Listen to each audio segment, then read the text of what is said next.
If you've ever tried to add more action, more drama, more danger, and your story still feels flat, stick around. Hannah here, author of 8 self-published books and counting, and founder of the Indie Author Studio. And today I want to talk about why, when we sometimes add stakes to our stories to try to make them more exciting and create more tension, it doesn't always work. If you struggle with creating an exciting plot or with having a cohesive plot, this is for you as well. So let's dive in.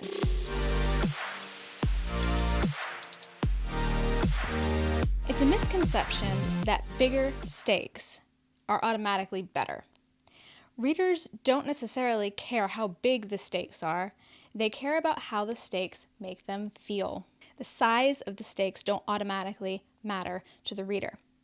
The first thing that matters to a reader is the character. So what do your stakes mean for the character? First of all, you need characters that the readers can care about and connect with.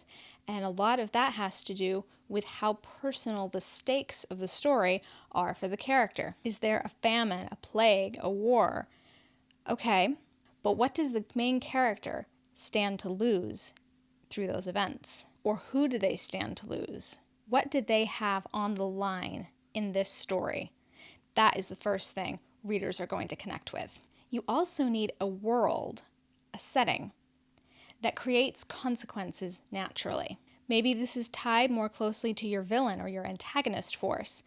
But whatever it is, you want something in your world, could be the world itself, that creates stakes and consequences very naturally over the course of the story. For example, dystopian is the perfect example of this because dystopian stories naturally have a lot of stakes and a lot of consequences.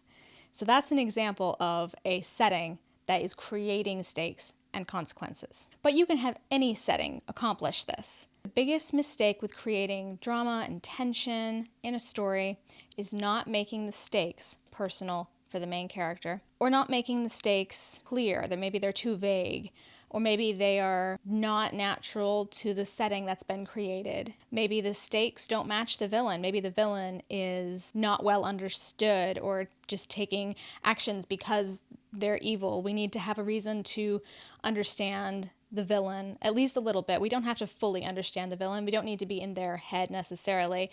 But we need a connecting point, at least to make the villain's actions logistically explainable. So take your story and answer these questions. First, what does the main character have to lose, or who do they have to lose? Who else is affected by the events of the story, and how does that complicate things? Maybe your main character has been on the wrong side. Maybe they're believing a lie, and the stakes of the story slowly bring them back to where they need to be. Maybe there's another person involved and that complicates things. So just explore those questions in the framework of your story. And also ask the question, how does the world and or the antagonist force create stakes naturally? Readers don't recommend a book because a lot happens. They recommend a book because the action, the stakes, the tension made them feel something. Now, all of these are how you create stakes, but it's not the only part of the recipe for creating a story that is a page turner. So what's the other half of that equation? Pacing.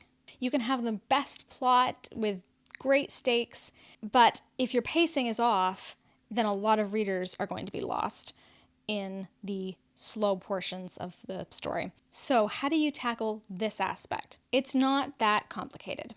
First, if you're in the drafting phase, or the outlining phase especially, figure out the structure of your story. Build each scene based off of the previous one.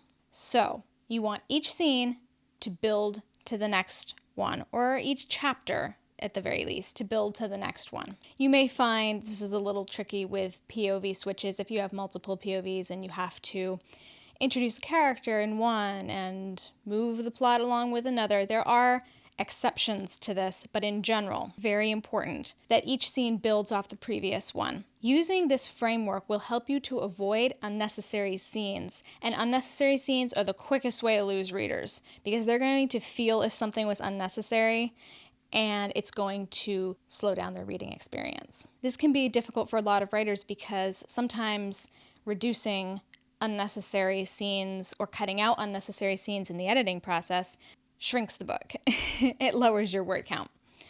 But that's okay. This is just all part of the learning process, and frankly, it's something that even very experienced authors have to deal with as well. But the earlier that you can start learning how to structure your story in a way that one scene builds on the previous one, the better off you will be later on in your writing journey. This is actually another reason why I recommend new writers practice with short stories, because you learn how to condense the story into a shorter form.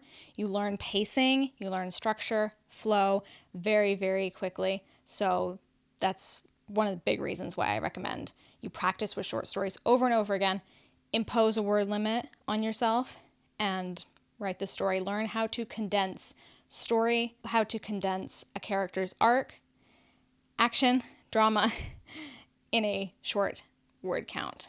This will benefit you enormously in novel writing. If this video has helped you, make sure to hit subscribe so you don't miss the next video as soon as it drops.